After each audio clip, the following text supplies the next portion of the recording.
The Rök Runestone does not merely tell a story, it also hides one.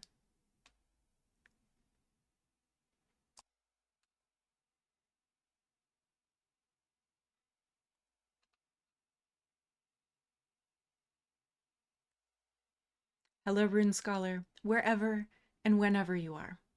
I'm the modern Erilar, and in both my last episode and in a very early video of mine about encryption using runes, I mentioned the Rök Runestone, which may be the best known runestone in Sweden for its extensive inscription.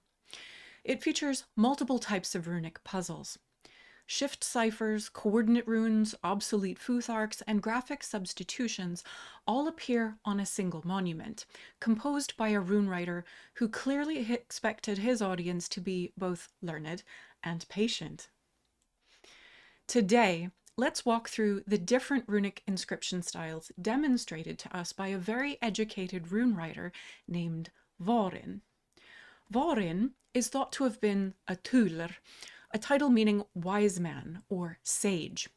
This word appears on one Danish runestone and in 4 different pieces of literature, and while its exact technical meaning remains unclear to us today, consensus suggests that this position was a public orator, and possibly a custodian of historical verse. Olaf Sundqvist has a great summary of what we know and can speculate about this position. The Rök stone itself is highly literary, with some historical poetic meter, hence the interpretation of Varinn as a knowledge keeper. The 5 sides of the stone are usually labeled alphabetically A through E, with E being the very top of the stone, though it's at about a 30-degree angle. Different runologists have numbered the many individual lines differently, either numerically or alphanumerically. So to level set here, I've crosswalked the numbering systems used by Ottar Grönvik and Elias Varinn, and the lines of interest to us today are on sides C, D, and E, lines 21 through 28, or C12 through E, depending upon how you think about them. Varinn's reading order seems to be the current standard, and it makes more sense to me. So that's the order in which we'll progress through the inscription together and the set of numbers that I'll give. But Grönvik's numbering system helps to orient the viewer better on the stone itself. So both of these are helpful to know. To understand the encrypted sequences, we must first understand the plain text sections of the inscription. Lines 1 and 2 on side A introduce the memorial, which Varinn raised during the first half of the 9th century as a memorial to his son Veimoder. Then lines 3 through 19 on sides A through C contain sets of questions containing historical references, like who died with the Hræðgoths 9 ages ago, and then answers Theodoric the Bold. The runes of this plain text section are from a short-twig Younger Futhark, which Ottar Grönvik has helpfully transcribed for us. There are 2 variants of the þulr rune, but that's the only rune where we see 2 separate graphs for the same rune within these lines. The cryptic lines of text start on side C. Lines 21 and 22 are not coded per se, but are written in a modified form of Elder Futhark runes, which were out of use by the 9th century, and Varinn seems to use contemporary 9th century spelling according to the orthographic principle rather than spelling that would suit the Elder Futhark. I can explain this in more detail in the comments or a future video if you tell me that you're interested, but understanding the spelling isn't necessary for understanding the types of encryption. And I specify a modified Elder Futhark here because these lines feature special signs. The rune that appears in positions 2 13, and 17 stands for an A sound, and it resembles-ish an O's rune with a small curved crossbar that connects the side branches, although Oslakliestol thought it might have been a confusion of the rare Perthro rune and a mistake of rune order. Runes 11 and 19 look like a tipped figure 8 and stand for an Esau's rune with an I sound. Runes 8 and 9 are both entirely unique, but seem to represent an M and either an I or E sound. Rune 12 seems to be a one-of-a-kind þulr rune, represented by an upright stave with arched branches to either side, either 3 or 4 on the left and 4 on the right. While this looks like it could be a coordinate rune, because coordinate ciphers do appear on this runestone, and I'll discuss those in a minute, this particular rune doesn't seem to line up with any of the coordinate cipher rubrics that we know from other inscriptions.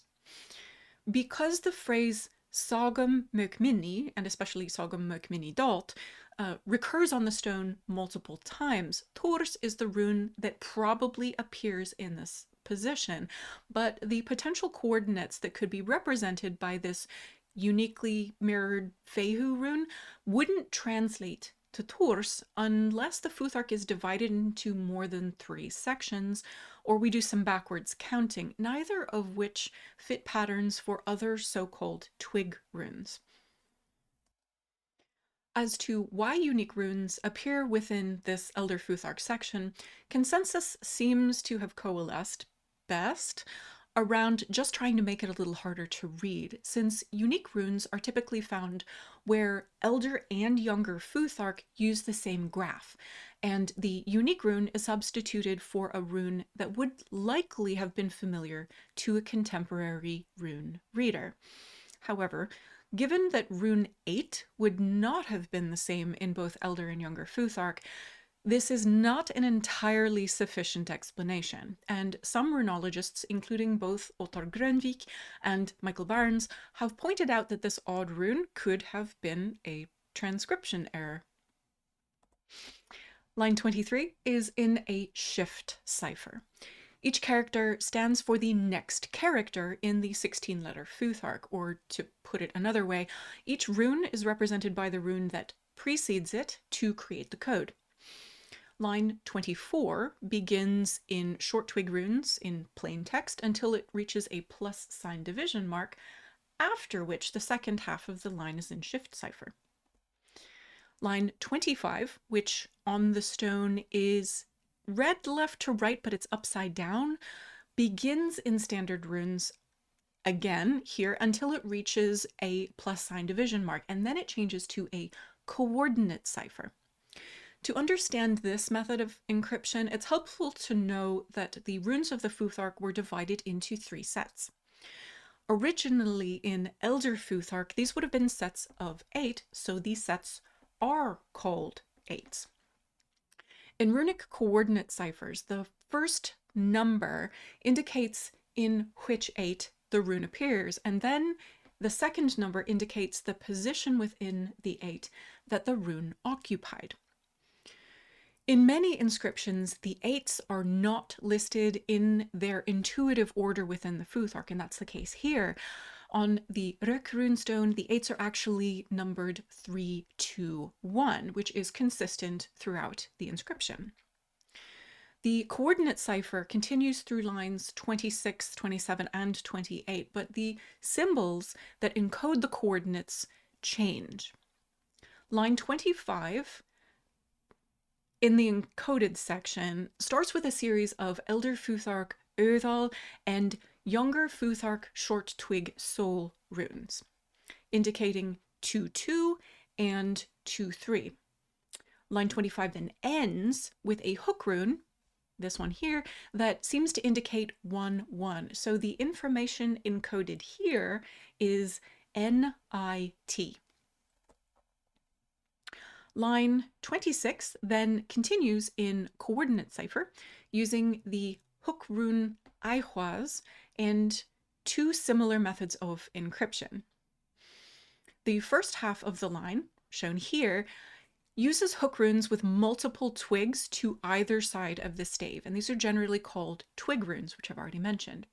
This set of coordinates gives us the repeated phrase sagam meg minni. The second half of the line then uses a combination of hook runes with only one twig to each side of the stave, but then the number of hook runes with staves pointing in the same direction gives us the twig rune coordinates. So this is 3, this is 2, and so on. The coordinates 3, 3, 3, 2, and 3, 5 then spell þulr, the name of the god Thor.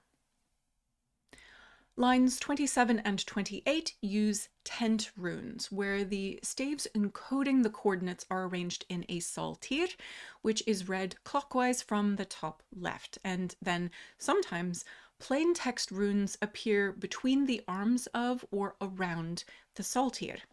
Line 27 is read 2-5, 2-3 bi, 3-2, 2-3 a, 3-2, 3-4 ri. Sibi via wari. Then line 28 reads 3-2, 1-4, 2-2, 2-3, 3-5, 3-2 with a þurs rune or a thorn, the th sound, and an ending r stroke, this little one here, that is next to the saltir. And the transcription of this is then öl ni rúður. The message in these 2 lines of tent runes then is that Sibi of Ve begat an heir in his 90s. There have been questions raised as to whether this is even medically possible, and the miracle-like claim may give us a clue about why the runes on this stone were encrypted. Ottar Grönvik described what he called the religious meaning of the secret runes on the Rök stone. The information encrypted on the Rök stone may concern religious mysteries, like miraculous births. Alternately, respect for a patron deity may have led Varinn to encode the religiously significant information, especially the name of the deity, which is encrypted with the greatest graphic complexity, incorporating both hook runes and twig rune ciphers. Otto von Friesen related the text to the Balder myth, where Odin's son died at the hands of his blind brother Þulr, though the extent to which the slain son myth applied to Varinn and Vemoder is debatable without additional evidence and study. So whether your own motives for encrypting runic texts are similarly arcane or just for the enjoyment of the game, I hope that you now have a good grounding in the ways that this rune writer of the Rök stone left us puzzles to enjoy. Join me next time as I discuss a handful of other cryptic runes that appear in texts other than Rök. Thank you for reading the runes with me, the modern Erilar.